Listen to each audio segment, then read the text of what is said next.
السلام عليكم ورحمة الله وبركاته. نكمل مع بعض باقي دروس الوحدة ال11. يعني أنا بشكركم جدا على تشجيعكم ليا، وربنا يخليكم يا رب. وطبعا أكيد يعني أنا بنجح بفضل ربنا طبعا الأول، ثم تشجيعكم بيبقى شيء جميل جدا يعني بصراحة، ويخليني عندي حماس كتير. طيب الدرس الثالث اللي هو التمثيل البياني الخطي. ما تقلقوش، انا مش عايزه اسيب دروس. انتوا ممكن تكونوا بتقولوا ان الدروس دي سهله وكده، بس انا مش عايزه اسيب دروس، عايزه اشرح كل حاجه. يعني ما تقلقوش، انا هشرح المتوسط والوسيط والمنوال ان شاء الله. احاول اخلص دروس التمثيل البياني كلها في الفيديو ده، عشان يبقى الدروس التانية هيبقوا 3 دروس بس باقيين في الوحدة ان شاء الله اخلصهم معاكم بكره. فعندي التمثيل البياني الخطي. انا بس بدي ان انتوا تعرفوا حاجة مهمة. التمثيل البياني الخطي ده اللي هو التمثيل بالمحاور الإحداثية اللي هي اكس وواي. فانا اهم حاجة عندي هنا ان انتوا تعرفوا ايه. اول حاجة خالص، يعني مثلا الرسم ده، دي مسألة اهي، تمام. عشان خاطر ارسم مسألة لازم اعرف اساسيات الرسم البياني. ايه اساسيات الرسم البياني؟ عندي اول حاجة المحور الافقي اللي هو محور اكس، محور افقي، تمام. وعندي محور رأسي اللي هو محور واي، محور رأسي، جميل. طيب، وعندي هنا دي الصفر، نقطة الأصل. طيب شوفوا معايا، أولا علشان خاطر أفهم الرسم كويس قوي لازم أعرف عنوان الرسم. بيبقى فوق هنا مكتوب عنوان للرسم، وبيبقى عندي هنا محور اكس دهوت بيبقى مترقم مثلا على حسب صفر. مثلا لو قلت 10 20 30 40 50 مثلا، وقلت على محور واي 0 2 4 6 8، تمام. طيب محور اكس بيبقى عليه هو كمان عنوان، ومحور واي عليه عنوان هو كمان. طيب يبقى في عنوان للرسم، في عنوان لمحور اكس، عنوان لمحور واي. طيب المفروض انتوا تعرفوا حاجة اسمها مقياس المحور، مقياس محور اكس ومقياس محور واي، وحجم الفاصل على محور اكس، وحجم الفاصل على محور واي، تمام. طيب اول حاجة مقياس محور اكس. يعني ايه المقياس؟ يعني هو بادئ منين ومنتهى عند ايه. يبقى من 0 إلى 50. يبقى المقياس هو نقطة البداية ونقطة النهاية. مقياس محور واي من 0 إلى 8، تمام. طيب حجم الفاصل هو المسافة التي تفصل بين أي نقطتين على المحور. يعني مثلا هنا المسافة هنا من 0 ل10، ده الفاصل 10، كل مرة بتزيد 10، يبقى ده اسمه الفاصل. يبقى الفاصل هو المسافة بين أي نقطتين على محور ايه، اكس أو واي. الفاصل المسافة بين أي نقطتين على المحور. طيب يبقى حجم الفاصل على اكس اللي هو 10، حجم الفاصل على واي انا عامله واي 0 2 4 لحد 8، يبقى هنا كل مره بزود 2 يبقى حجم الفاصل 2. جميل، دي حاجات اساسيه تعرفوها فين في الرسم. طيب تعالوا معايا نشوف المثال ده كده. هنا المثال بيتكلم عن التعداد السكاني من سنة 1950 لحد سنة 2020، فبادئ من أول 0 1950 لحد 2020. بصوا على محور اكس هتلاقوا مكتوب العام، هو ده عنوان المحور. وعلى محور واي كل عام التعداد السكاني بيبدأ من 50,000 100,000 150، مكتوب التعداد السكاني ودوت ايه اللي هو عنوان محور اكس. وده عنوان الرسم اللي هو التعداد السكاني، تمام. انا بشوف السنة ماشية عندي 1950 واصلة عند ايه مثلا، واقوم جاية موصلة، حاطة قصدي نقطة، بفضل احط النقط وبعد كده بوصل النقط ببعضها. النقط دي بتديني خط. جميل. طيب النقط دي بتبقى بتوصف مقدار الزيادة أو النقصان في التعداد السكاني. طيب تعالوا معايا كده، أنا عندي نوعين من التمثيل البياني. اللي انتوا شفتوه فوق كان يمثل بخط، فده اسمه خطي. يبقى أنواع التمثيلات البيانية يا إما خطي أو خطي مزدوج. خط زي اللي احنا شفناه فوق، خط مزدوج زي ده. معايا هنا العام، باخد العام مع مشاهدة التلفاز اهو، مشاهدة التلفاز والخط الأول، وبعد كده العام مع الإنترنت، وده الخط الإيه التاني رقم 2. فأصبح عندي خط إيه مزدوج. وطبعا زي ما انتوا شايفين في عنوان للرسم اهو، ده عنوان الرسم اللي هو استخدام التلفاز والإنترنت، ده عنوان. وعندي عنوان لمحور إكس وعنوان لمحور إيه واي. تمام. ده عنوان الرسم، وده عنوان محور إكس ومحور واي، وده العنوان لمحور إيه إكس. خلاص.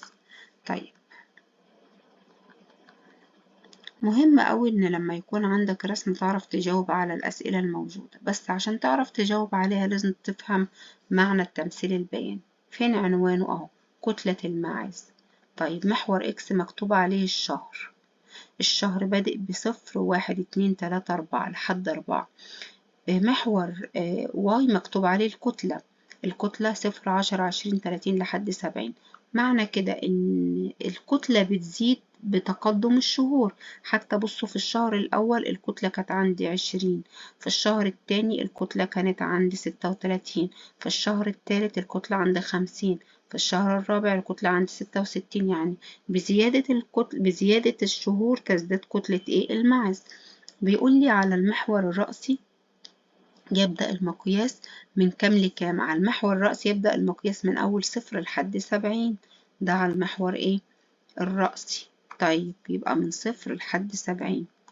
طبعا المحور الأفقي يبلغ الفاصل، الفواصل اللي هي دي، ادي كده كام واحد، وزودنا كل مرة بنزود واحد، يبقى الفاصل على محور إكس واحد. واحد إيه واحد شهر، لأن على إكس مكتوب الشهر. طيب بيقول لي بدأت كتلة الماعز عند كام كيلو. البداية اهي، هنا دي البداية. يعني الماعز أول ما بيتولد بيبقى كتلته كام 4 كيلو. في نهاية الشهر الرابع وصلت كتلة الماعز عند كام، عند 66. تمام. في نهاية الشهر الرابع اهي، شوفوا معايا هنا ده الشهر الرابع اهو، والنهاية نطلع فوق اهي اللي هي دي. هنا 70 و60، النص هنا كام، النص هنا 65. هي فوق 65 بملي كده تقريبا 66. بيقولك تكون الماعز قد اكتسبت كام كل شهر. تعالوا نشوف. أول حاجة البداية بادئة من 4 كيلو جرام. جميل. طيب في الشهر الأول بقت 20، يبقى من أول الأربعة لحد 20 الزيادة 16. طب من 20 ل36 16. طب من 36 ل50 14. طب من 50 ل66 16. هنقول تقريبا الزيادة بتزيد 16 أو 15 كل شهر. جميل. طيب نشوف التمثيل ده كده، ده تمثيل مزدوج، أو بقول لي أنشئ تمثيل بياني خطي مزدوج. إزاي نعمله؟ أنا عندي العام بادئ من 1920 لحد 2020. معايا مزدوج لأن همثل المدينة إيه مع الأعوام كلها، وهرجع أمثل المدينة بي. هعمل رسم كروكي بس عشان انتوا تفهموا كده. هنا إكس وهنا إيه وهنا واي، إكس وواي. جميل. طيب أنا إكس مكتوبة على إكس إيه العام، وواي مكتوب عليها التعداد السكاني.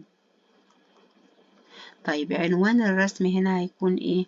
عنوان الرسم فوق هنا اللي هما بيعملوا في مربع كده، هيبقى مكتوب فيه العنوان ده اللي هو التعداد السكاني للمدينة اهو، هو ده هينكتب هنا. تعالوا على محور اكس، بدايته ايه؟ بدايته صفر اهو، طيب محور إكس عليه العام 1920 1930 40 50 60 70 80 90 سنة 2000 2010 2020. جميل. طيب بصوا بقى من أول المدينة A والمدينة B، هنا المدينة A بادئة من 1716. آخر بصوا أكتر حاجة عندنا إيه؟ واصلة عند 22,000. فأنا هرقم إيه بقى؟ أنا هعملها 5000 10,000. جميل. 15,000 20,000. ماشي. طيب بيقول لك هنا 1920 همثل أول المدينة إيه؟ خلاص يبقى أنا ماليش كأن ده مش موجود خالص، همثل العام مع المدينة إيه؟ 1920 مع 1700. 1920 1700 هنا في النص 2500 بالتقريب، هنا 1700.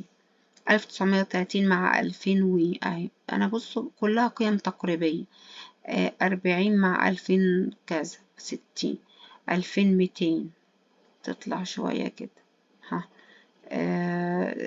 60 3000 وحاجة تطلع شوية كده. ها بتزيد اهي 4000 وحاجة اهي بتزيد. ها بعد كده 7000 طلعت فوق 5000 اهي. بعد كده 8000 طلعت فوق 8000 اهي كده. تمام. بعد كده 14,000 عند 2000 14,000 14,000 اهي تحت هنا كده. تمام. طيب دي هنا على فكرة دي مش موجودة ناحية. طيب يلا. بعد كده عند 2020 توصل لي 22,000 اهي. هوصل الخط اهو. لما اجي اوصفه هقول له يزداد دي سكان المدينة ايه؟ تزداد سكان المدينة ايه في تقدم مستمر. عايزة اعمل المدينة بي. جميل.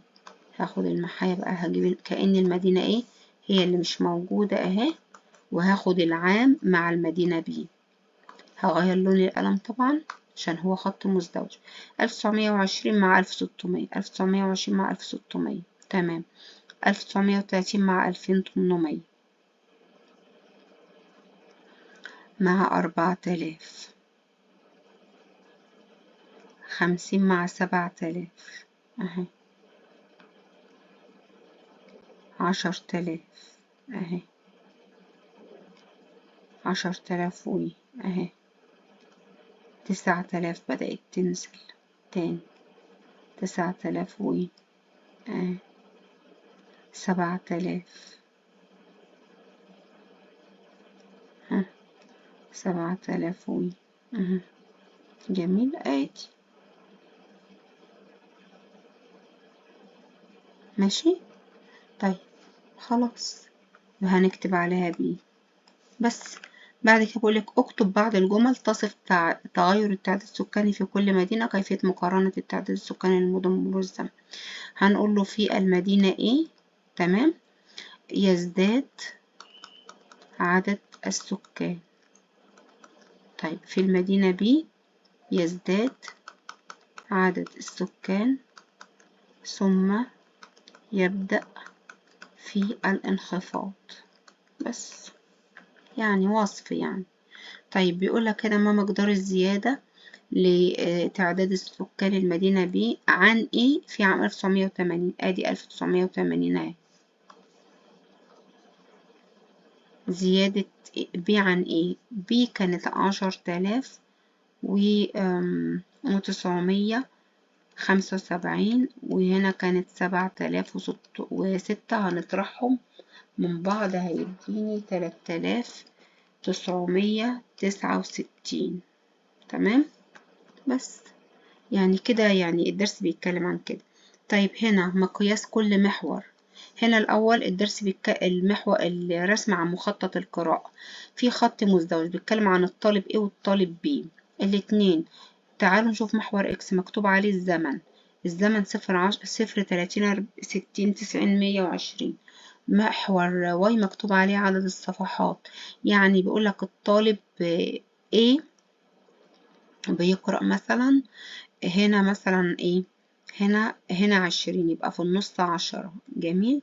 طب يبقى هنا تقريبا مثلا 7، هنا مثلا 8. خلاص، يبقى هنا 7. الطالب A بيقرأ 7 صفحات في 30 دقيقة، الطالب B بيقرأ 9 صفحات في 30 دقيقة، وهكذا. مقياس كل محور: مقياس الإكس من 0 إلى 120، مقياس الواي من 0 إلى 60. حجم الفاصل على محور إكس، الفاصل كام؟ المسافة بين كل نقطة والتانية 30 دقيقة. حجم الفاصل على محور واي كام؟ 20 صفحة. صف الأنماط، هقول له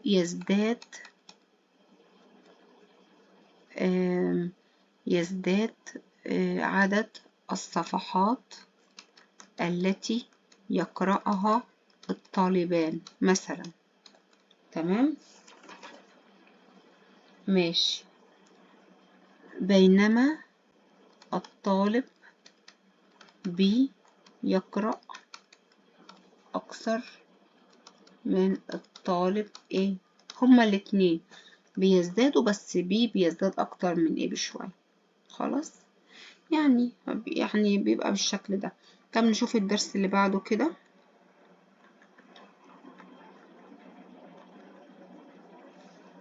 وضع التوقعات من البيانات، يعني مثلا أنا يكون عندي بيانات وعايزة أشوف أنا إيه التوقع من البيانات اللي قدامي. تعالوا معايا كده ناخد مثال. هنا مثلا بيقول سجلت منال كرة جزية من حقيبة، سحبت كرة، سجلت لونها واستبدلتها وكررت ذلك 50 مرة. أوكي، هنا التجربة. هنا لون الكرة مرة أحمر، أصفر، أزرق، أخضر. ملاحظين إن الكرة اللي لونها أحمر بتشكل أكتر تكرار. جميل. أي من الكرات الملونة يرجح أن يحظى بأكبر عدد في الحقيبة؟ طبعا اللون الأحمر يرجح إن هو يحظى بأكبر عدد، لأن هو إيه؟ أكتر تكرار. طيب لونان من الكرات لهما نفس العدد. لو أنا بصيت كده اللون الأصفر 12، الأزرق 13 فهقول له الأزرق والأصفر تقريبا متساويان، تقريبا لأن هما واحد 12 واحد 13. طيب السؤال التاني بيقول لك ستسحب منال كرة من الحقيبة، ما الكرة الملونة التي يرجح أن تسحبها؟ تمام، اللي هي الحمراء لأن هي أكتر حاجة. طب التي لا ترجح أن تسحبها اللي هو الخضراء لأن هي أقل حاجة.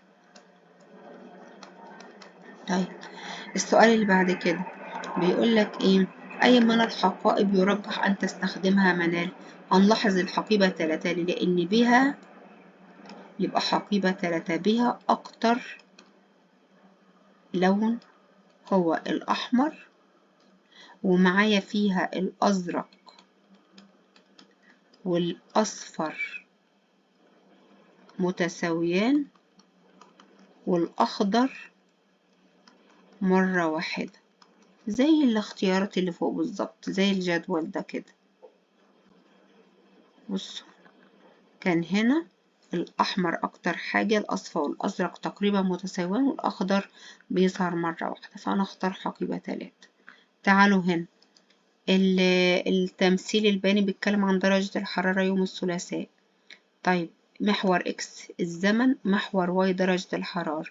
طيب هنا لما كانت الساعة 8 AM يعني صباحا كانت درجة الحرارة كام؟ هنا طبعا 0 20، هنا 40، هنا 60، في النص 50. يبقى تقريبا دي كام؟ مثلا 41، مثلا 42. تمام. طيب في الساعة 10 كانت تقريبا كام؟ 58 مثلا. يبقى ما الذي يعنيه ارتفاع الخط؟ الخط لما بيطلع لفوق يبقى درجة الحرارة ايه؟ بترتفع، يبقى ارتفاع الخط معناه ارتفاع درجة الحرارة. طب ما الذي يعنيه انخفاض الخط؟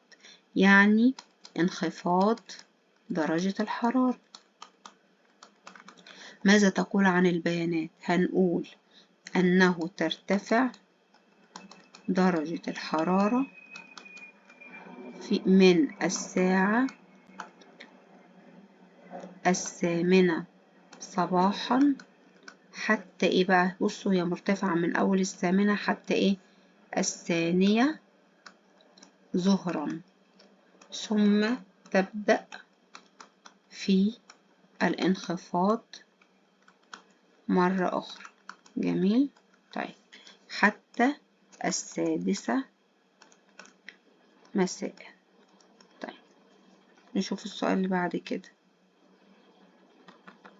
ما التقدير المعقول لدرجة الحرارة في الساعة 6 AM و 8 PM؟ طيب 6 AM، تعالوا معايا. 8 AM كانت الساعة، كانت درجة الحرارة كام؟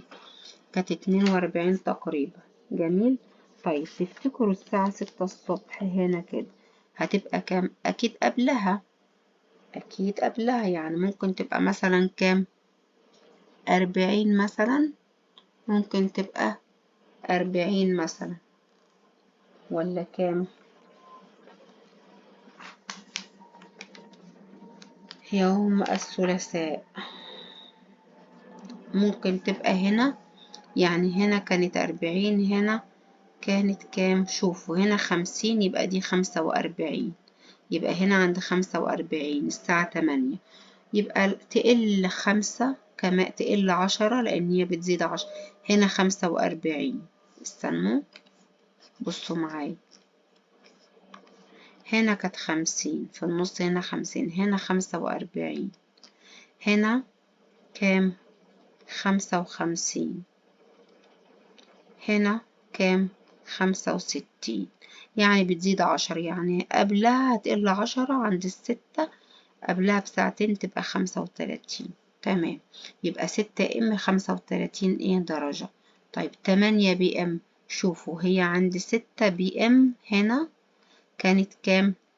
كانت هنا ايه اهي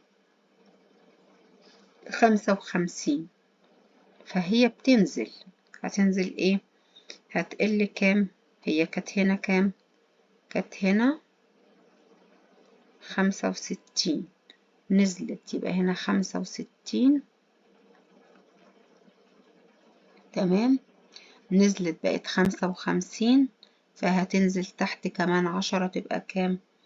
تبقى، استنوا بقى عشان كده دي 50 مش 55، دي 50، ودي خدوا بالكم دي أعلى، دي 60، لأن دي 65، دي تحتها، دي 60، 60 اهي، لا مش 60، 65. ثواني نمحي دي كده عشان نشوف. يلا احنا قلنا هنا 40، هنا 50 في النص، طب دي مش في النص، هنا 45، يبقى دي 50. طيب هنا دي 55 ديت، هنا دي 60 في النص، 65، لا في النص هنا 70، هنا 70. جميل. هنا 50، هنا 45، هنا 55. طيب هنا بقى في النص، هنا هتبقى دي مش في النص، شوفوا كده معلش. يلا هنا دي في النص صح، هنا 70، هنا 70، هنا 75 لأن في النص هنا 70، هنا فوق 75، هنا 75. طيب هنا بقى دي 60، يبقى دي 65. طيب 65 يبقى دي في النص، هنا 50، يبقى دي 55 مثلا. طيب يعني هتنزل 10 كمان، نقول مثلا يا إما 45، أنا بقول التقدير يعني، يا إما هنا 45 أو 40. جميل. طب نشوف هنا كام السؤال اللي بعد كده. بيقول يصوب لاعب كرة السلة 5 رميات في المباراة الواحدة، 6 رميات في المباراة التانية، يبقى في أول مباراة 5، في تاني مباراة 6، 7 في المباراة التالتة.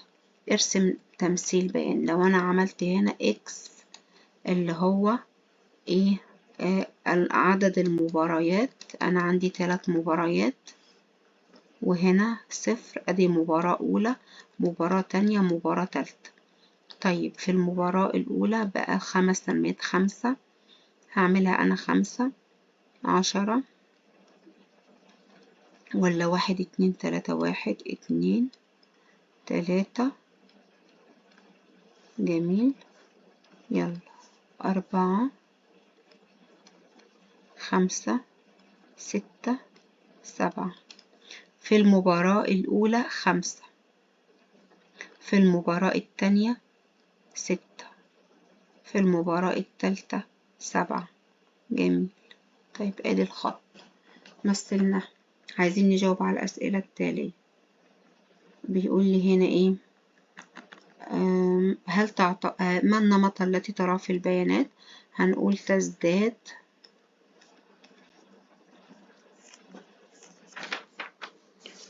عدد الرميات رمية واحدة كل مباراة. ماشي. طيب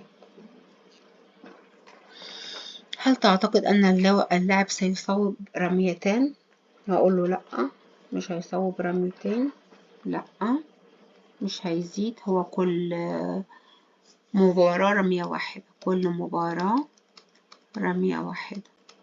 طيب السؤال اللي بعد كده معايا هنا تمثيل بياني بيمثل نمو الشجرة، ومحور إكس عليه الأعوام.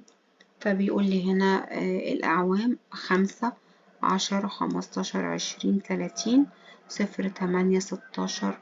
هنا الأعوام وهنا الارتفاع.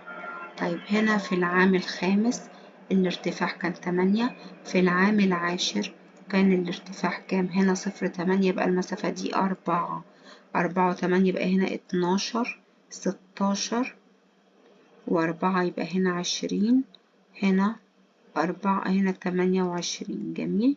طيب في العام العاشر كان كام؟ 12، في العام الخمستاشر كان 16، في العام يبقى بيزيد 4، في العام العشرين وصلت ل 24.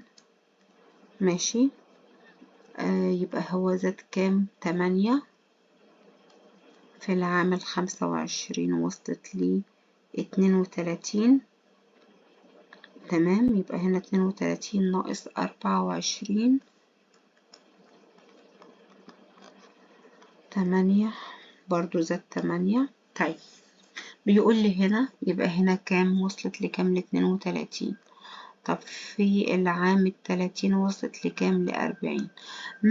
كم بلغ أعلى ارتفاع وصلت إليه الشجرة؟ أدي أعلى ارتفاع وصلت ل40 إيه؟ 40 متر. ما عمر الشجرة عندما كان طولها 16؟ فين الطول 16؟ نيجي على الطول 16 اهوت، اللي هو ده طول 16.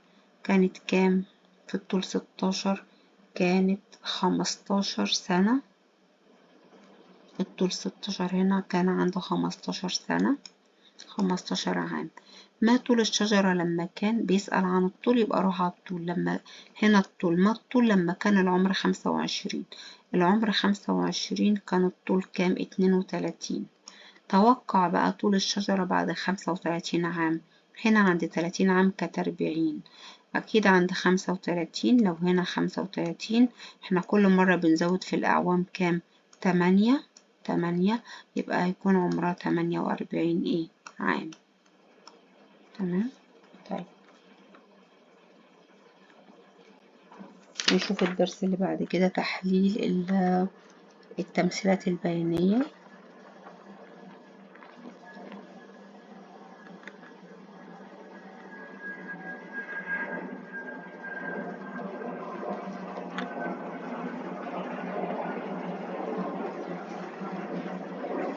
اخد معاكم على طول التمارين الموجهة.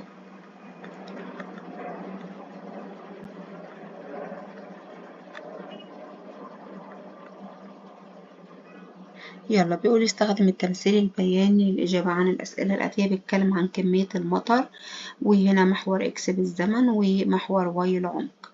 طيب بيقول لي في أي وقت تكون كمية المطر هي الأقل؟ أقل كمية مطر، بيسأل عن الوقت، يبقى الساعة إيه؟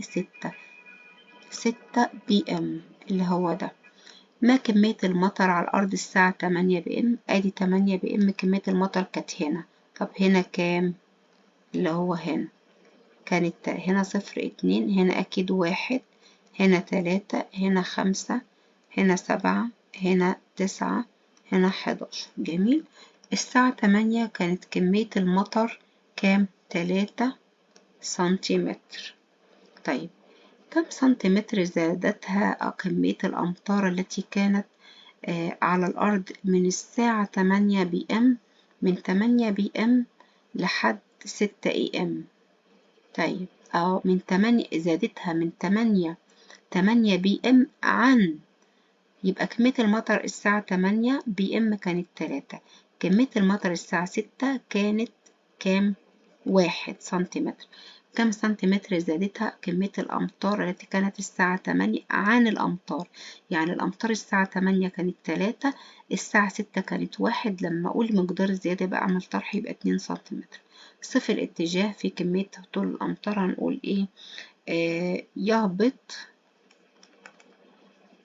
المطر بمعدل كام؟ 1 سنتيمتر كل إيه؟ كل ساعة. إذا استمر طول المطر بالمقدار نفسه كم سيبلغ عدد السنتيمترات عند الساعة 9؟ ما هو 1 سنتي كل ساعة، أنا واقفة عند 8، عند 9 تبقى كام؟ هتوصل تبقى 4. ما كل ساعة 1 سنتيمتر. تمام. طيب يبقى تبقى عند 4 إيه؟ سنتيمتر. نشوف السؤال اللي بعد كده. التمثيل البياني يوضح قراءة الكلمات. كم عدد الكلمات المقروءة في دقيقتين؟ 200 كلمة. كم عدد الكلمات المقروءة في 5 دقائق؟ 500 كلمة. بهذا المعدل كم عدد الكلمات التي يتم قراءتها في 6 دقائق؟ أدي 5 دقائق 500، يعني هو كل هنا في دقيقة بيقرأ 100، في دقيقتين بيقرأ 200، يعني كل دقيقة بيزود 100، كل دقيقة بيزود 100. جميل. طيب إذا في 6 دقائق هتبقى كام؟ هتبقى 600 كلمة. هل سيكون عدد الكلمات المقروءة بعد 7 دقائق أقل من 800 أم أكثر؟ لا، هتبقى أقل لأن هي هتبقى 700. صفة النمط هنقول إيه؟ تزداد قراءة الكلمات، ماشي، 100 كلمة كل دقيقة. طيب نشوف السؤال اللي بعد كده. المسافة المقطوعة للسيارة، وهنا الزمن، يعني الزمن بالساعة، وهنا المسافة، يعني بعد ساعة تم قطع 50 كيلومتر، بعد ساعتين تم قطع 100 كيلومتر، بعد 3 ساعات تم قطع 150. كم كيلومتر قطعتها السيارة في ساعتين؟ أدي عند ساعتين يبقى 100 كيلومتر. ما المسافة التي قطعتها بعد ساعتين؟ المسافة اللي قطعتها بين ساعتين و4 ساعات. كله بيجي يقول لي يقف عند الساعتين هنا وال4 ساعات ويجيب لي المسافة بينهم يقول لي 150. لا، غلط. معنى كلمة المسافة بين يعني هقف عند الساعتين، ماشي، وال4 ساعات واشوف المسافة بينهم كانت كام. ماشي. هنا عند ساعتين كانت كام؟ كانت 100، وعند 4 ساعات كانت 200. المسافة بينهم من 100 ل200، يعني 200 ناقص 100 يعني كام؟ يعني 100. المسافة بينهم 100 كيلومتر. المسافة المقطوعة بين ساعتين و4 ساعات اللي هو القوس اللي أنا عاملاه ده مقداره 100 سنتيمتر. تقطع المسافة عدد الكيلومترات نفسه كل ساعة. كم عدد الكيلومترات اللي هتقطعها في 6 ساعات؟ هي دلوقتي عند 5 ساعات هتبقى كام؟ هتبقى هي عند 4 بقت 200، عند 5 ساعات هتبقى 300. ماشي، عند 5 ساعات هتبقى 300، لا عند 5 ساعات 250، عند 50 100 150. هي بتقطع كل ساعة 50 كيلو متر، فعند 5 ساعات هتبقى 250، عند 6 ساعات هتبقى كام؟ هتبقى 300. تمام. ما المدة الزمنية اللازمة لقطع 450؟ طيب هي عند ساعات 6 ساعات واصلة ل300، طبعا عند 7 ساعات، لو قلت هنا 7 ساعات هتوصل عند كام؟ عند 350. عند 8 ساعات، يبقى عند 7 ساعات هتوصل ل350، عند 8 ساعات هتبقى 400، عند 9 ساعات هتبقى 450. كل مرة بزود ايه؟ بزود 50 كيلو متر. صفر اتجاه في عدد الكيلومترات كل ساعة، هقول هنا تقطع السيارة 50 كيلو متر كل ساعة. كل ساعة بنزود 50 كيلو متر. تمام. طب نشوف السؤال اللي بعد كده. هنا بيقول لي يوضح التمثيل البياني المسافة التي يقطعها سائق دراجة من منزله خلال 6 ساعات. صفة السيناريو، يعني القصة بتاعته. هنا بيقول لي ايه؟ هنا السائق طلع من البيت، هو هنا طبعا الرحلة ده عنوان الرسم، هنا الزمن ساعة اور، وهنا المسافة بالكيلومتر. بعد ساعة قطع ايه؟ قطع 2 كيلو، بعد ساعتين قطع 3 كيلو، بعد 3 ساعات 4 كيلو، قصدي 3، بعد 4 ساعات 2. يعني هو بيمشي من بيته وبعد كده بيفضل ماشي وبعد كده بيرجع مرة تانية. هقول لك اوصف، هنقول هنا ايه؟ ان هو مشي ساعة، اول حاجة مشيها او ساعة، بعد ساعة هو مشي كده، تمام، وصل ايه؟ هنا ساعة، مشي في الساعة دي 2 كيلو متر، وبعدين مشي كمان، بعد ما خلص ساعة كاملة بدأ يتعب فاستريح. هنا استريح ساعتين، يعني استريح الساعة 2 واستريح الساعة 3. تمام، وواصل المشي. يبقى هنقول هنا ايه؟ هنقول سارة راكب الدراجة لمدة ساعة ثم أحس بالتعب فاستراح. ما هو الوضع الأفقي دي استراحة، ما مشيش، لمدة ساعتين اللي هما من الساعة 2، الاستراحة الساعة 2 والساعة 3، وأكمل العودة إلى المنزل. ماشي. طيب دي كانت الدروس بتاعتنا في الجزء ده. تمام. معايا برضو استقصاء حل المسائل، مفهوش اي حاجة خالص، احل لكم منه مسألة.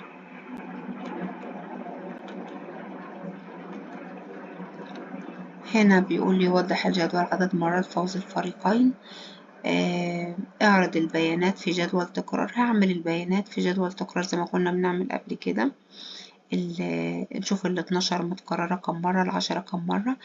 المهم بعد ما اعرضها هشوف الفريق الأول هنا عدد مرات الفوز هحسبهم، هعدهم هيطلعوا 136 وهنا هيطلع 120. فبنقول هنا ان الفريق الاول سجل ايه؟ عدد اعلى من الانتصارات. تمام. طيب هنا برضو بيقول لي اعلى عام للزيادة عام 2000 و16 زي ما انتم شايفين، 52 مباراة. أعلى زيادة، أقل زيادة كانت عام كام؟ أقل زيادة اللي هي 23 عام 2019 أقل زيادة. تمام. طيب أنا كده إن شاء الله من بكرة هبدأ أشتغل معاكم الوسط الحسابي والمتوسط الحسابي، الوسط الحسابي والوسيط والمنوال. بعد كده النقاط المجمعة عشان إيجاد المدى والقيمة المتطرفة. وإن شاء الله أخلص معاكم الوحدة بكرة بالكتير. أتمنى لكم التوفيق جميعا، وأتمنى إن انتم تشتركوا في القناة وتدعموني، تشيروا فيديوهاتي يعني. إن شاء الله لو انتم مش فاهمين أي حاجة اكتبولي في التعليقات. شكرا لكم، والسلام عليكم ورحمة الله وبركاته.